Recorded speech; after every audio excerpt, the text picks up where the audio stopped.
Hello student, बहुत बहुत स्वागत हमारे यूट्यूब चैनल टर्नर क्लासेस पर। मैं आलोक सर आपके लिए नया चैप्टर लेकर आया हूँ जो कि केमिस्ट्री का पहला चैप्टर है और बहुत इंपॉर्टेंट चैप्टर है। उस चैप्टर का नाम है रासायनिक अभिक्रिया और समीकरण। आइए देखते हैं क्वेश्चन की। माने ये चैप्टर जो हमारा है, ये चैप्टर कहता है रासायनिक अभिक्रिया एवं समीकरण। पहली बात पॉइंट, हम रासायनिक अभिक्रिया डायरेक्ट पढ़ते हैं। पहले इसके पहले मैं आपको कुछ परिवर्तन बताऊंगा, भौतिक परिवर्तन और रासायनिक परिवर्तन। कुछ परिवर्तन आप जानेंगे तब इसके बारे में जानेंगे।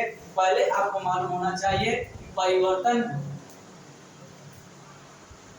माने कि भौतिक परिवर्तन और यहां हम लिखते हैं रासायनिक परिवर्तन। रासायनिक परिवर्तन, ये ध्यान देना आपको। ये क्या चीज होता है, भौतिक परिवर्तन और रासायनिक परिवर्तन। तो भौतिक परिवर्तन का मतलब होता है जिसमें किसी पदार्थ का भौतिक गुण जैसे उनके आकार में परिवर्तन और उनके रंग में परिवर्तन, उसको हम रंग में नहीं, आकार में परिवर्तन होता है। आकृति और आयतन, आकार भी होता है, आकृति ही आकार होता है, उसमें परिवर्तन होता है, उसे हम भौतिक परिवर्तन कहते हैं। और ध्यान देना, भौतिक परिवर्तन दोनों दिशाओं में होती है। माने कि उसमें अगर उत्पाद से अभिकारक बना तो अभिकारक से उत्पाद बने। माने कि भौतिक परिवर्तन के में जो पदार्थ होगा उसको मैं दोबारा पा सकता हूँ। तो भौतिक परिवर्तन मतलब जब किसी पदार्थ का उसके आकार में परिवर्तन होता है, वह पुनः वापस प्राप्त कर सकते हैं, उसी पदार्थ को हम भौतिक परिवर्तन कहते हैं। माने कि जैसे अगर देखा जाए कांच टूट जाएगा तो आप उसको जोड़ लेंगे, लकड़ी एक बार काट देंगे वो भी आपका जुड़ जाएगा, प्लास्टिक आपका टूट जाएगा वो भी आपका जुड़ जाएगा, लोहे आप गर्म करेंगे ठंडा होने के बाद वही काला फिर हो जाएगा। तो ये सारे एग्जाम्पल किसका है, आपका भौतिक परिवर्तन। तो भौतिक परिवर्तन का जैसे अगर पूछा जाए उदाहरण, जैसे उदाहरण बताइए, आप बताइए कागज का फटना, माने उसको तो फाड़ दो तो फिर जुड़ जाएगा। प्लास्टिक का टूटना, लोहे का गर्म होना, ये सब क्या कहलाती है, भौतिक परिवर्तन। इधर आपका पड़ा हुआ है रासायनिक परिवर्तन, उसी का अपोजिट है। माने जब किसी पदार्थ के मूल गुणों में परिवर्तन होता है, मूल गुण का मतलब रंग और उसके स्ट्रक्चर में परिवर्तन हो जाता है, उसी को हम बोलते हैं क्या, रासायनिक परिवर्तन। जैसे अगर हम कागज को एक बार जलाएंगे तो दोबारा राख मिलेगा, राख से कागज वापस नहीं आएगा। इसका मतलब कौन सी परिवर्तन हुआ, आपकी रासायनिक परिवर्तन हुआ। मोम का पिघलना भौतिक परिवर्तन, क्योंकि पिघला है फिर हम मोम बना लेंगे, लेकिन जलना जो जला देंगे वो रासायनिक परिवर्तन।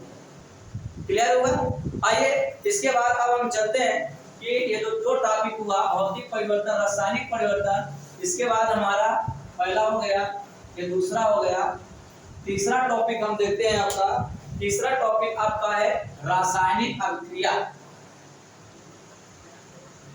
रासायनिक अभिक्रिया, ध्यान देना है। रासायनिक अभिक्रिया खुद कहता है रिएक्शन होती है। जैसे कि डॉक्टर बोलते हैं आपके पास जो दवा आपने खाया था आपके बॉडी में रिएक्शन करते हैं। रिएक्शन का मतलब वो दवा और हमारे शरीर से जो प्रक्रियाएं होने दोनों रिएक्शन किया और कोई नया पदार्थ बनाया और वो हमारे शरीर के लिए जहर का काम कर दिया, इसलिए रिएक्शन करने के बाद हमारी बॉडी नष्ट हो गई।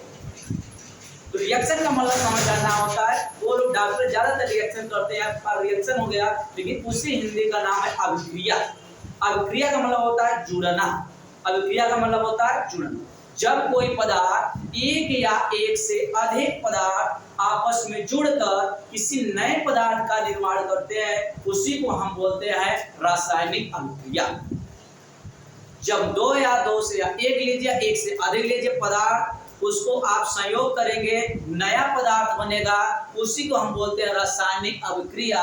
आइए देखते हैं, जैसे हमने हाइड्रोजन गैस लिया और ऑक्सीजन भी गैस लिया, दोनों अलग अलग पदार्थ है, ये आपस में क्रिया किया और बना दिया जल H2O। माने कि दोनों अलग अलग पदार्थ क्रिया करके नया पदार्थ बनाया। जबकि आपको मालूम है दोनों गैस था, ये द्रव गैस से बनाया, इसलिए रिएक्शन हुआ। और एग्जांपल लेते हैं, जैसे मैं लेता हूँ NH3 और HCl। ये देखिए अमोनिया गैस है और ये हाइड्रोक्लोरिक अम्ल है, क्रिया करेगा NH4Cl। और मैं एग्जांपल लेता हूँ, जैसे CaO प्लस CO2, ये कोक है, बिना बुझा हुआ चूना है, कार्बन डाइऑक्साइड है, क्रिया करेगा CO3। काफी बच्चे सोच रहे होंगे कि सर जी आपने रिएक्शन हटाएगा, मैं बिल्कुल सिखाऊंगा, एक एक करके सिखाऊंगा ये रिएक्शन से कैसे उत्पाद बन रहा है, आप अभी देखते चलिए। ये हमने 3 एग्जांपल लिया, इसमें आपको समझ में आ गया होगा रासायनिक क्रिया का मतलब होता है एक या एक से अधिक पदार्थ आपस में क्रिया करके 2 या 2 से अधिक पदार्थ बनाता है या एक ही पदार्थ बनाता है, लेकिन हाँ वो पदार्थ नया बनना चाहिए और उसी को हम बोलते हैं रासायनिक अभिक्रिया। आइए आगे हम देखते हैं। अब रासायनिक अभिक्रिया के बाद आपको मालूम होना चाहिए कि रासायनिक समीकरण समीकरण आपका एक क्वेश्चन यहाँ है, तो आपको मैं यहाँ समझा रहा हूँ। नए स्टेप माने कि आपका जो चौथा स्टेप है रासायनिक समीकरण, ये ध्यान। और रासायनिक समीकरण हमारी केमिस्ट्री में क्यों आया, रसायन विज्ञान में रासायनिक समीकरण क्या आया, बहुत बड़ा इंपॉर्टेंट बात है। पहले आप बताएं रासायनिक समीकरण क्या होता है। मैं आपको बता दूं, जब किसी समीकरण या किसी अभिक्रिया में, अच्छी बात बताऊं, ये हमारा उत्पाद होता है, इस साइड हमारा होता अभिकारक, एक एक करके मैं बता रहा हूं, यह आपका अभिकारक है, यह आपका उत्पाद।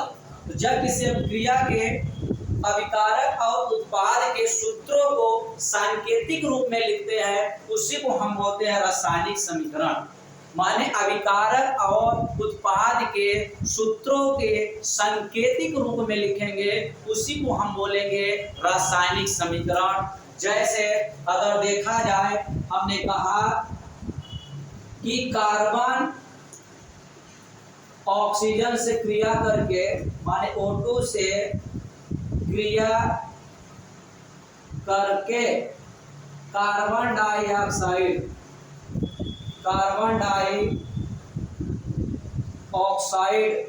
बनाते। इसका मतलब ये रासायनिक समीकरण नहीं है, लेकिन रासायनिक समीकरण किसे कहता है कि उत्पाद और अभिकारक के सूत्र में संकेत करके दिखाओ। इसमें कहा कि ऑक्सीजन किससे क्रिया किया, कार्बन से, माने कार्बन ऑक्सीजन से क्रिया, कार्बन और ऑक्सीजन ये हमारा अभिकारक हुआ। संकेत एवं मार्ग बोलते हैं इसको। अब उधर का CO2 बनाता है, इसी का नाम है रासायनिक समीकरण। क्या नाम है, रासायनिक समीकरण। आगे देखते हैं। दूसरी बात, जो हमारा रासायनिक समीकरण है, रासायनिक समीकरण लिखने का कारण, माने कि आपको जो रासायनिक समीकरण आपकी केमिस्ट्री में आया, ये क्यों लिखा गया, इनके बीच में क्या प्रॉब्लम। माने कि पहली बार रासायनिक समीकरण लिखने का फायदा हुआ समय की बचत। माने कि आप ये लाइन लिखेंगे यहाँ से यहाँ तक, कार्बन ऑक्सीजन से क्रिया करके कार्बन डाइऑक्साइड बनाता है, आपको 1 मिनट लगे, कुछ मिनट लगेगा और काफी भी बनेगा। दूसरी बात ये वही चीज है, इसका लिए लिखने से समय की बचत हुई। और दूसरी बात, पूर्ण जानकारी प्राप्त होती है। खास कर तो ध्यान देना है कि रासायनिक समीकरण जो लिखा जाता है, समय की बचत होती है, अपूर्ण जानकारी होती है। आगे इसके बाद देखते हैं, जो हमारा रासायनिक समीकरण होता है, यह का 2 प्रकार का होता है। कई प्रकार का होता है, 2 प्रकार का होता है। उसको बोलते हैं संतुलित समीकरण।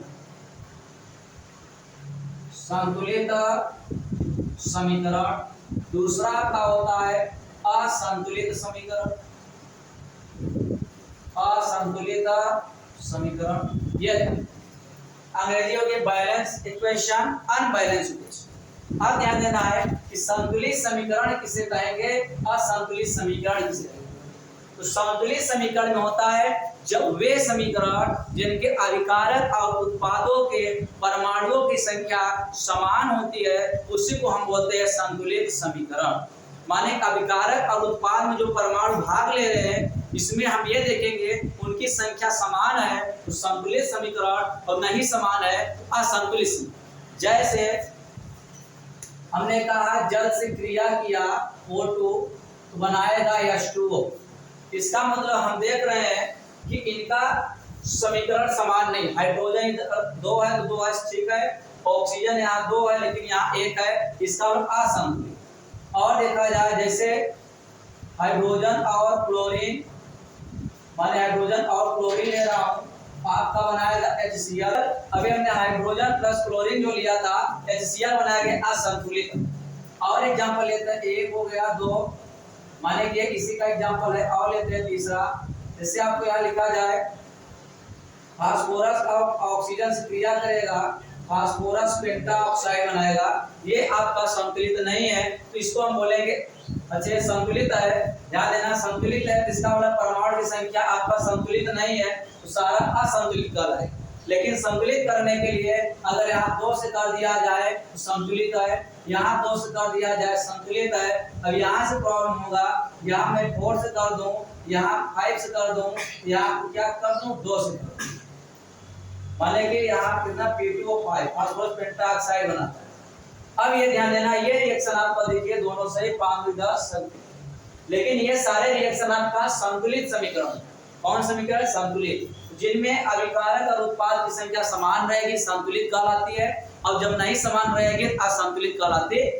अब ये ध्यान देना कि सारे संतुलित है लेकिन असंतुलित में आपको ध्यान देना एग्जांपल जैसे लिखना वही लिख देते हैं। H2 धान O2, आपका H2O असंतुलित है, H2 धान Cl2, या आपका Cl असंतुलित है, P धान O2, आपका देखा जाए ये P2O5 असंतुलित। ये सारे असंतुलित समीकरण है, उदाहरण है, ये सारे संतुलित उदाहरण। क्लियर हुआ? अब हम चलते हैं रासायनिक अभिक्रिया के प्रकार पर। रासायनिक अभिक्रिया के प्रकार, अब देखिए रासायनिक अभिक्रिया के प्रकार में चलते हैं। रासायनिक अभिक्रिया,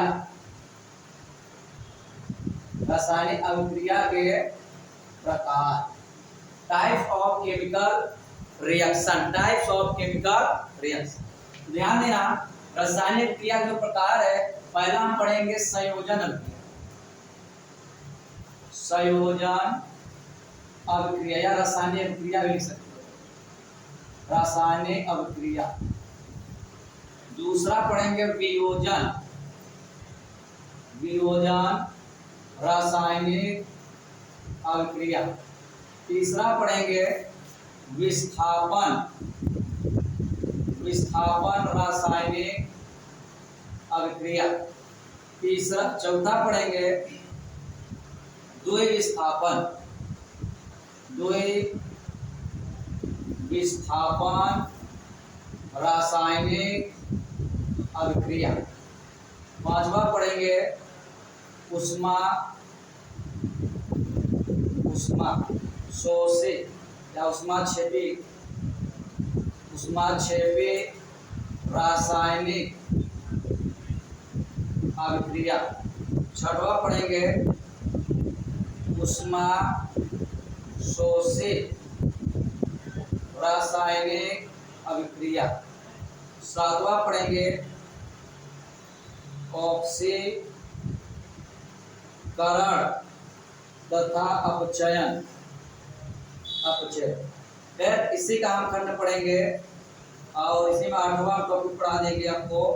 8वां टॉपिक पढ़ाएंगे रेडॉक्स, रेडॉक्स अभिक्रिया। और मैं आपको पढ़ा दूंगा 9वां में ऑक्सीकारक, ऑक्सीकारक एंड अपचायक। ये आपका यही सिलेबस पूरा इतना ही आप पढ़ लेंगे तो आपको ये वीडियो यही में समाप्त हो। पहली बात आपको मालूम होना चाहिए कि रासायनिक जो अभिक्रिया होती है, हमने बताया रिएक्शन होता है, एक या एक से अधिक पदार्थ आपस में क्रिया करेगा, नया पदार्थ बनेगा, रासायनिक अभिक्रिया कहलाती है। आगे देखो लिखा है संयोजन अभिक्रिया। इसका शाब्दिक अर्थ होता है, शाब्दिक अर्थ होता है आपका जुड़ना। क्या होता है?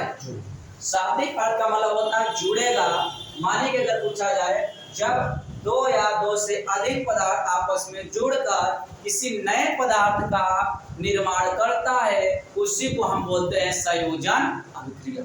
फिर सुनिए, मैं लिखवा नहीं रहा हूं, इसीलिए मैं दो बार आपको परिभाषा बोल दे रहा हूं कि जब दो या दो से अधिक पदार्थ आपस में क्रिया करके माने कि जुड़कर किसी नए पदार्थ का निर्माण करता है उसी को हम बोलते हैं रासायनिक मतलब संयोजन, रासायनिक या संयोग भी बोलते हैं। जैसे अगर देखा जाए example, A plus B reaction करेगा AB में, ठीक है। इसका उदाहरण और ले लेंगे, जैसे H2 धान O2 आपस में क्रिया किया तो आपका H2O क्लियर हुआ। और मैं उदाहरण ले रहा हूं, जैसे कि अगर लिया जाए HCl प्लस NH3 आपस में क्रिया किया तो NH4Cl। उसके बाद और एग्जांपल देखा जाए, आप लिए CaO प्लस CO2 क्या बनाया CaCO3, या फिर क्या है, सारे एग्जांपल आपका किसका है, संयोजन रासायनिक अभिक्रिया। अब दूसरा टॉपिक आपका आता है वियोजन रासायनिक अभिक्रिया। गर्दा उड़ा देंगे इस पर। वियोजन का शाब्दिक अर्थ होता है टूटना। क्या होता है, टूटना। माने कि शाब्दिक अर्थ जो होता है टूटना, माने कि जब एक या एक से अधिक पदार्थ आपस में टूटकर किसी नए पदार्थ का निर्माण करता है उसे हम क्या बोलते हैं, वियोजन।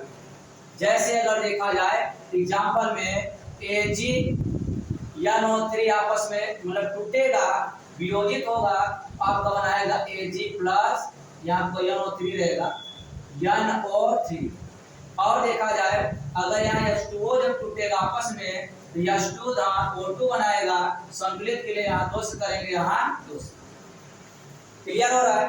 लेकिन मैटर करता है जो आपका वियोजन रासायनिक अभिक्रिया है ये 3 विभाजित होता है। 3 वाले में पहला आपका होता है उष्मीय वियोजन अभिक्रिया। आपका दूसरा आपका होता है प्रकाश या प्रकाशीय वियोजन अभिक्रिया। तीसरा का होता है विद्युत वियोजन अभिक्रिया। ध्यान देना, आपका जो विद्युत वियोजन रासायनिक अभिक्रिया 3 होता है, कौन, तो उसमें वियोजन अभिक्रिया, प्रकाशीय वियोजन अभिक्रिया, विद्युत। माने कि वियोजित करने के लिए हमको कुछ करना होता है, वो 3 तरीके से तोड़ेंगे। पहला तोड़ने के लिए उष्मा देंगे, वाष्पित होगा। दूसरा तोड़ने के लिए प्रकाश में रखेंगे तो क्रिया कर लेगा। तीसरी बात विद्युत वियोजन मतलब विद्युत धारा प्रवाहित करेंगे तो वियोजन। जैसे कि अगर देखा जाए हमारा वियोजन अभिक्रिया कोई के उष्मीय वियोजन अभिक्रिया किसे कहते हैं, तो बोलना जब कोई पदार्थ उष्मा के कारण अपने मतलब वियोजित हो जाता है उसे हम क्या बोलेंगे, उष्मीय वियोजन। या वे रासायनिक अभिक्रिया जिनमें एक पदार्थ उष्मीय वियोजन मतलब उष्मा के कारण नए पदार्थ में विभाजित हो जाता है उसे हम बोलते हैं उष्मीय वियोजन अभिक्रिया। दूसरा क्या कहा है, प्रकाशीय वियोजन अभिक्रिया। वे पदार्थ जिनमें एक पदार्थ प्रकाश के कारण वियोजित होकर माने टूट कर नए पदार्थ का निर्माण करता है उसे हम बोलते हैं प्रकाशीय वियोजन। तीसरा कहेंगे जब कोई पदार्थ एक पदार्थ प्रकाश विद्युत धारा के कारण वो अपने 2 या 2 से अधिक पदार्थों में अब घटित हो जाता है, टूट जाता है, उसे हम बोलेंगे विद्युत वियोजन। या आते हैं उदाहरण एग्जांपल, जैसे अगर H2O को लोगे, इस पर उष्मा दोगे तो हाइड्रोजन गैस और ऑक्सीजन गैस अलग हो जाएगा। क्लियर हो रहा है। आप HCl भी लेंगे, इसको भी जब आप यहाँ उष्मा देंगे, डेल्टा से उष्मा प्रदर्शित करेंगे, हाइड्रोजन गैस और क्लोरीन गैस निकलता। प्रकाश में देखेंगे, जैसे हमने लिखा AgCl, Ag क्लोराइड हमने लिया, सिल्वर क्लोराइड, इस पर जब मैं टेम्परेचर देखो प्रकाश को HNO से प्रदर्शित किया जाता है तो ये आपका Ag रजत दर्पण बनाएगा और आपका क्लोरीन गैस बनाएगा। संतुलित करने के लिए आप 2 से कर दीजिए, यहाँ आप 2 से कर दीजिए। अब आगे देखते हैं, अब घटन वियोजन हो जो होता है विद्युत धारा घटन का होता है। जैसे हमने लिखा AgNO3, आप विद्युत धारा I इसमें प्रोवाइड करेंगे, विद्युत धारा प्रोवाइड करेंगे तो आपका बनाएगा Ag प्लस और NO3 माइनस। और देखेंगे जैसे NH4 Cl आपका जब ये विद्युत धारा प्रोवाइड करेंगे तो आपका NH4 प्लस और Cl माइनस आए। ये सारे उदाहरण आपका क्या हुआ, कहां तक आप आए, वियोजन के लिए आपका है। अब आगे हमारा जो होगा विस्थापन अभिक्रिया होगा। आइए देखते हैं, मिलते हैं और फटाफट आगे बढ़ते हैं।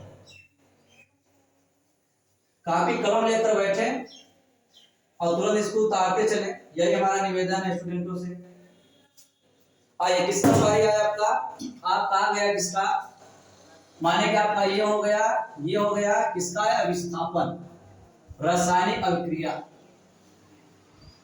विस्थापन रासायनिक अभिक्रिया। ये देखिए बहुत लाजवाब। तो विस्थापन का मतलब होता है जब किसी रासायनिक अभिक्रिया में कोई अधिक क्रियाशील पदार्थ कम क्रियाशील पदार्थ को हटाकर उसके स्थान पर बैठ जाता है, उसी को हम बोलते हैं विस्थापन अभिक्रिया। अंग्रेजी होती है डिस्प्लेसमेंट, माने कि एक को हटाकर दूसरा बैठना।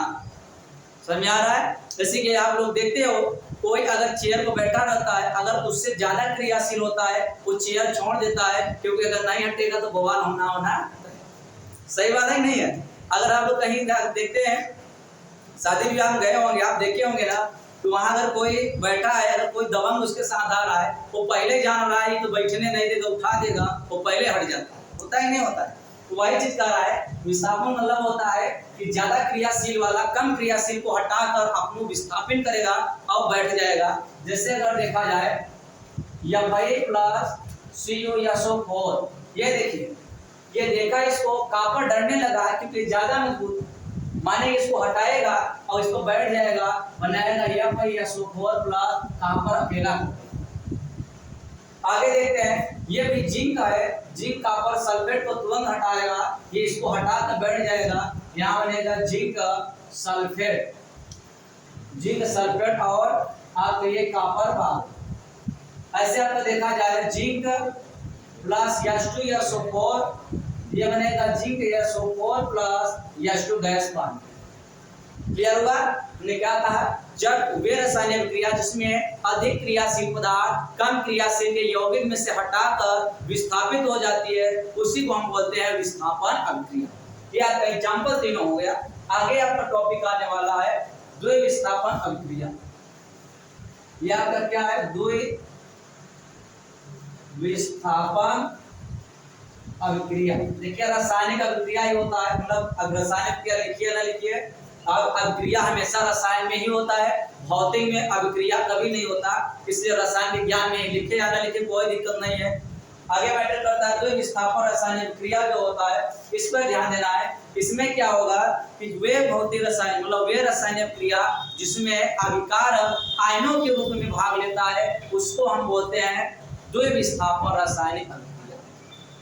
क्या लिखेंगे कापी में, एक बार मैं फिर से पढ़ के बता रहा हूँ और सुनिए और उनको क्या करिए, लिखिए कि वे रासायनिक अभिक्रिया जिसमें अभिकार अणु के रूप में भाग लेता है, अणुओं के रूप में नहीं, उसे हम क्या कहेंगे, द्वि विस्थापन अभिक्रिया। माने कि दो लोग चेयर पर बैठे रहेंगे, पहला वाला कहेगा अब तुम मेरे चेयर पे एंजॉय ले ले और मैं तेरे पे एंजॉय, समझा रहे नहीं? उन्होंने कहा दोनों लोग जैसे बाइक कभी कभी देखते हैं, फला वाला अपाची रखा, वो वाला सुजुकी रखा, तो कहता का है तो मेरा आज ये छोटी वाली चला ले, मैं तेरा स्कूटी चला लूं।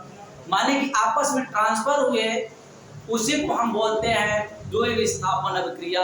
वे रासायनिक अभिक्रिया जिसमें अभिकार आपस में आयनों के रूप में भाग लेते हैं, उसी को बोलते हैं द्वि विस्थापन। आइए एग्जाम्पल बताइए, एग्जाम्पल देखिए, AgNO3 और HCl। कहता है मैं Ag हूँ, मैं प्लस में हूँ, NO3 कहता है मैं माइनस में। आगे बढ़ते हैं, हाइड्रोजन कहता है मैं प्लस में हूँ, ये Cl कहता है माइनस में। ये प्लस वाला भागेगा माइनस के साथ, ये माइनस भागेगा प्लस के साथ। अब रिएक्शन क्या बनेगा, अब तो बनेगा AgCl और प्लस HNO3, यह नाइट्रिक अम्ल है, यह आपका सिल्वर क्लोराइड है। आपने देखा रिएक्शन हुआ कि नहीं हुआ, ये आपस में स्थान बदले कि नहीं बदले, आयनों का ट्रांसफर हुआ। ये आयन प्लस वाला अपन माइनस छोड़कर अगला वाला माइनस पकड़ा, माने कि प्लस वाले अगर देखा जाए ड्राइवर है, माइनस वाले अगर कार है, वो आपस में ट्रांसफर हो गया। ये ड्राइवर गया दूसरे बाइक पर, ये वाला ड्राइवर आया दूसरे पहले बाइक, ट्रांसफर हुआ ना। यही आगे एग्जांपल लेते हैं, आगे एग्जांपल देखते हैं, इसको मिट देते हैं। आइए आगे देखते हैं, आइए देखते हैं। जैसे अगर देखा जाए NaCl प्लस H2SO4, ये देखिए अभी रिएक्शन कैसे हो रहा है, मैं उसका लेक्चर अलग से बनाऊंगा। आप लोग को प्रॉब्लम हो रहा है सर आप रिएक्शन कैसे लिख रहे हैं, तो गर्दा उड़ा देंगे, देखते रहिए। मैटर करता है कि ये जो आपका Na प्लस और Cl माइनस है, यहाँ आपका H2 प्लस है और SO4 डबल माइनस, तो ध्यान देना इस पर 2 प्लस है, और इसलिए ये आप कैसे होंगे बना। अच्छा 9 का पॉइंट है, बताएं इसको। ये पॉजिटिव कहाँ जाएगा, नेगेटिव में, और ये पॉजिटिव कहाँ आएगा, नेगेटिव। तो आप देखेंगे NaSO4। बच्चे सोचेंगे कि सर क्या NaSO4 होगा, नहीं होगा, क्योंकि इनकी वैलेंसी 2 है, इनकी वैलेंसी 1 है। 2 करने के लिए मैं पहले यहाँ 2 से गुणा करूंगा, तो 2 सोडियम 2, माने कि 2 प्लस 2 माइनस। आपको इसको ऐसे नहीं लिखेंगे 2NaSO4, ऐसे नहीं लिखा जाएगा, हमेशा ये गुणा में लिखा जाता है, यानी कि आप ऐसे लिखेंगे Na2SO4। क्लियर हुआ। अब ये हाइड्रोजन क्लोरीन क्रिया करेगा तो HCl बनाएगा। बैलेंस की बात किया जाए तो आप देखिए यहाँ 2 से करेंगे, 2 सोडियम हो गया, SO4 सिंगल है, हाइड्रोजन देखो 2 है तो उधर 1 है, क्लोरीन 2 है, तो यहाँ कितने से गुणा कर देंगे, 2 से। तो आपको समझ में आया द्रव्य विस्थापन अभिक्रिया किसे कहते हैं, गर्दा मुड़ा। आगे की ओर देखते हैं, माने कि अब आपका है ऊष्माक्षेपी ऊष्मा शोषी, बताते हैं इसको यहाँ से।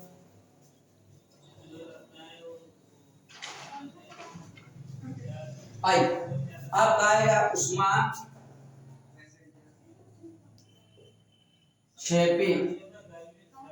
रासायनिक अभिक्रिया, और आपका कौन आएगा,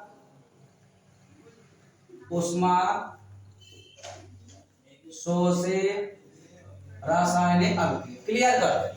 ऊष्मा क्षेपी का मतलब होता है वे रासायनिक अभिक्रिया जो क्रिया करने के बाद ऊष्मा निकालता है, ऊष्मा दान करता है, उसको हम क्या बोलेंगे, ऊष्मा क्षेपी रासायनिक अभिक्रिया। जैसे का इसमें A प्लस B आपस में क्रिया करेगा, AB यौगिक बनाएगा और ऊष्मा बनाएगा, माने कि जूल में आएगा। यह व्यापक इसका। क्लियर हो रहा है।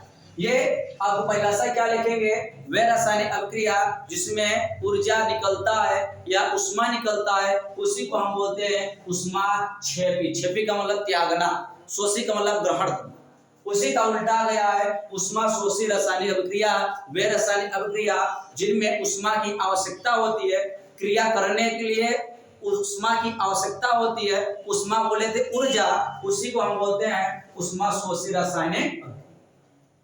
जैसे A प्लस B, इसको ऊर्जा की जरूरत होगी और तब आपका जाकर बनाएगा AB। ठीक है, इसको एक तरीके से और लिख सकते हैं, A प्लस B, इसको उधर लिखेंगे, AB माइनस का हो जाएगा ऊर्जा। क्लियर होगा। और अगला टॉपिक क्या है, ऑक्सीकरण और अपचयन, ऑक्सीडेशन और रिडक्शन। ऑक्सीडेशन और रिडक्शन के बारे में बता रहे हैं। थोड़ा सा पानी पी लेते हैं, आलोक प्यास लगी है। ठीक है, पानी पी लीजिए आप लोग। कहां तक आना है, ऑक्सीकरण। बहुत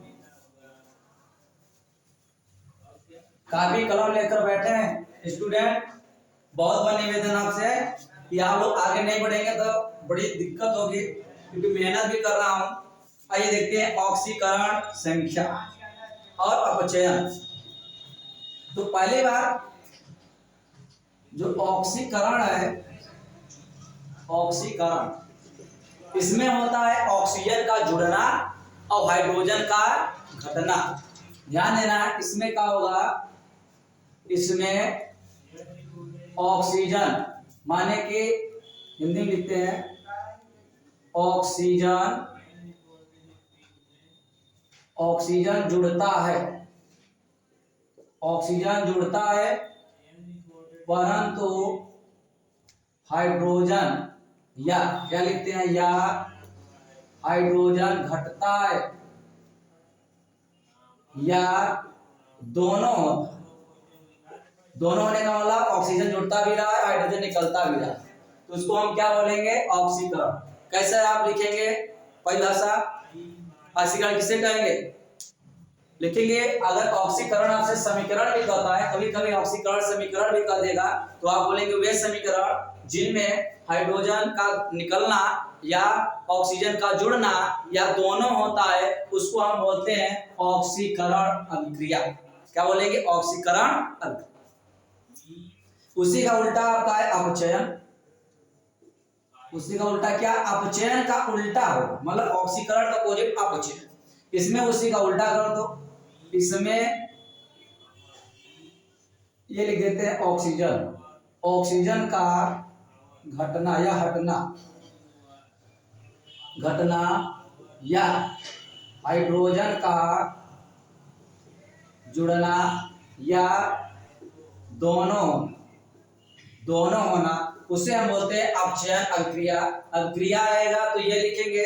अभी मैं इसका मेन परिभाषा नहीं बताया, ऑक्सीकरण की अपचयन किसे कहते हैं, वो क्वेश्चन आपका प्रतियोगिता पूछेगा, ये हाई स्कूल बोर्ड के सिलेबस में मैटर करता है। ऑक्सीकरण का है मतलब रेडॉक्स अभिक्रिया क्या है, तो रेडॉक्स अभिक्रिया मतलब होता है वे अभिक्रिया जिनमें ऑक्सीकरण अपचयन दोनों होती है, उसको हम बोलते हैं रेडॉक्स अभिक्रिया। बोर्ड में क्वेश्चन आया हुआ था रेडॉक्स अभिक्रिया किसे कहेंगे, तो इसका आंसर यही आएगा, वे अभिक्रिया जिनमें रिडक्शन और ऑक्सीडेशन दोनों घटना होती है साथ में, उसको हम बोलते हैं रेडॉक्स रिएक्शन। आइए उसके बाद आपका लास्ट टॉपिक है ऑक्सीकारक क्या होता है और अपचय। एक बार बता दूं, जिसका ऑक्सीकरण होता है उसको हम बोलते हैं अपचय, और जिसका अपचयन होता है उसको बोलते हैं ऑक्सीकारक। अच्छा, आपको डिटेल आपको मैं इधर बता दे रहा हूं, ये तो आपका बोर्ड के दृष्टि से है, लेकिन आपको असल में जो होता है मेन वाला परिभाषा ऑक्सीकरण किसे कहते हैं, ध्यान दें।